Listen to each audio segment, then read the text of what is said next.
Don Compadre que salvó de la miseria. Mateo no era un hombre común. En su parcela la tierra parecía obedecerle, y cuando hablaba la tierra, según decían, respondía, porque en su milpa nunca faltaba el maíz, ni en sequía ni en plaga. Sacaba cosechas abundantes, mazorcas gordas y dulces, que brillaban como panes dorados al sol, y el pueblo lo miraba con una mezcla de respeto y desconfianza, porque en los corrillos se susurraba que aquel hombre tenía un pacto. Algunos decían con la tierra, otros con cosas más viejas y rencorosas, y nadie hablaba fuerte de ello por temor a despertar oídos que no debían oír. Solo se sabía que Mateo jamás se enfermó y que su parcela nunca dormía, hasta que un día, sin aviso ni rumor previo, dejó de sembrar. Tapó los surcos con mantas negras, desmontó el viejo espantapájaros y se encerró a vivir sus últimas horas entre sombras. Dijeron que murió solo, sin misa ni velorio, solo tierra encima, tierra que no aceptó flores. Y la memoria del campo guardó su ausencia como se guarda un mal augurio. Así que años después, cuando Martín regresó al pueblo tras largas jornadas, lejos volvió a encontrarse con la parcela quieta, como si el reloj hubiera decidido dejar de andar por allí. Caminó por el sendero guiado por el olor de la tierra removida y encontró las herramientas ordenadas, los costales marcados y un cuaderno con entradas de tiempos mejores que terminaba con una advertencia escrita a mano temblorosa. No aceptar la siembra, no con él nunca. Y ese papel a medio doblar fue como un juramento que cerraba la boca a la gente del lugar. En la cantina, entre jarros y humo leve, Martín habló de reabrir la parcela familiar, y la pregunta rebotó como piedra en pozo seco. ¿Por qué?, le dijo Rosa sin apartar la vista. Aquí nadie siembra desde hace años.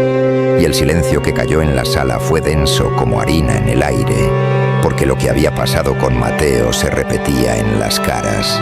Historias de cosechas que no parecían de hombre, relatos que se traían a la garganta con cuidado. Pero Martín no era hombre de dar vuelta a la curiosidad, y una necesidad vieja lo empujaban. Así que días después, volvió.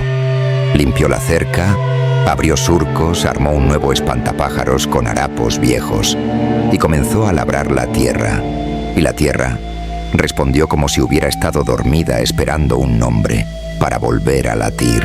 Las semillas germinaron con una fuerza que nadie en años había visto. Brotaron tallos verdes como esmeraldas.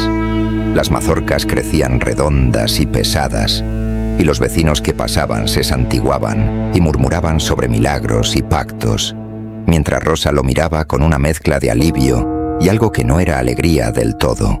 Martín trabajó como quien cosecha minutos prestados, madrugadas largas, sudor en la piel y manos agrietadas que aprendieron a medir la esperanza por surco.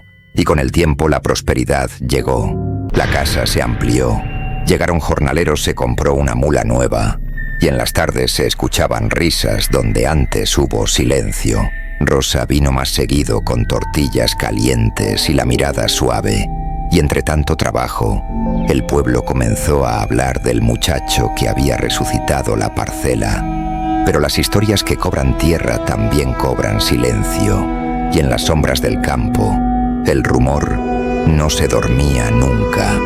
Fue una noche sin luna, con el aire quieto, como si el mundo sujetara la respiración, cuando 4 hombres armados entraron por la puerta pensando en oro fácil. Sabían quién ostentaba ahora lo que años antes no fue suyo. Redujeron a Martín y a Rosa con violencia mecánica.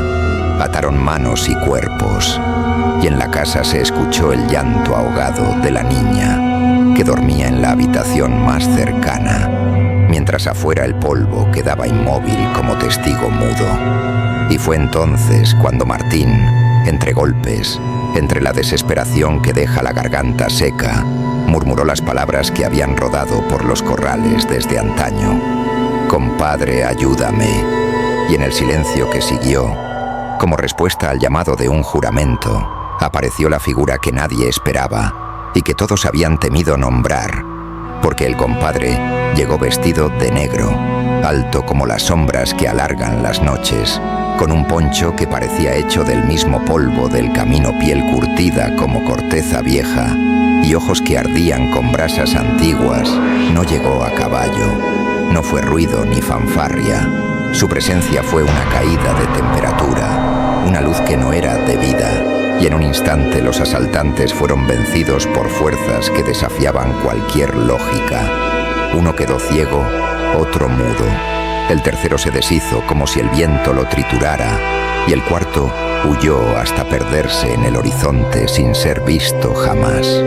Y cuando la casa recuperó un silencio que parecía más temblor que calma, Rosa miró a Martín y su mirada cambió de alivio a una comprensión que apretaba el alma, porque la ayuda había llegado, pero traía un precio escrito en la lengua de lo inmutable. El compadre se acercó, habló con voz grave como un repique de campana bajo tierra y dijo palabras que no necesitaban más explicación. El trato está sellado. Dichas esas sílabas, dio media vuelta y se alejó hacia la milpa donde el maíz brillaba bajo su sombrero. Sus pasos apenas rozaron el suelo y en segundos su figura se deshizo entre las plantas como si el maíz la hubiera tragado. Y al amanecer, Rosa tomó a su hija. No gritó, ni suplicó. Solo empañó el aire con una tristeza tan honda que parecía la misma sequía que había azotado antes, porque entendió que lo que la tierra daba a manos llenas también había arrancado algo de su derecho a la alegría. La prosperidad que había salvado la familia no los había salvado a ellos. Los dejó en una casa con estantes llenos y corazones huecos, con pasos que a la hora más oscura no eran de nadie, y con la expectativa constante de un retorno. Así la condena no fue solo el alma de Martín, sino la soledad que vino después. La parcela seguía dando como bajo algún mandato, pero el hogar perdió su calor. Las risas se alejaron con la primavera, y la noche se llenó de ruidos que nadie podía explicar. Y en la entrada del campo, Martín clavó una estaca con un letrero sencillo que la gente entendió sin leer, porque la advertencia corría de voz en voz. Aquí se pagó una deuda, no volver a sembrar. Y desde entonces nadie volvió a poner semilla en ese rincón del llano, porque la historia tiene memoria y el miedo tiene raíces. Y aunque el maíz crezca y la tierra prometa, el pueblo sabe que hay precios que no se pagan con dinero, sino con lo más propio. Así que si te atraen relatos que mezclan el campo, la ambición y lo sagrado profanado, si quieres escuchar más verdades que la gente cuenta junto al fogón, suscríbete ahora al canal Historias, Secretos y Curiosidades y activa la campanita para no perderte las historias que el tiempo y la tierra aún guardan.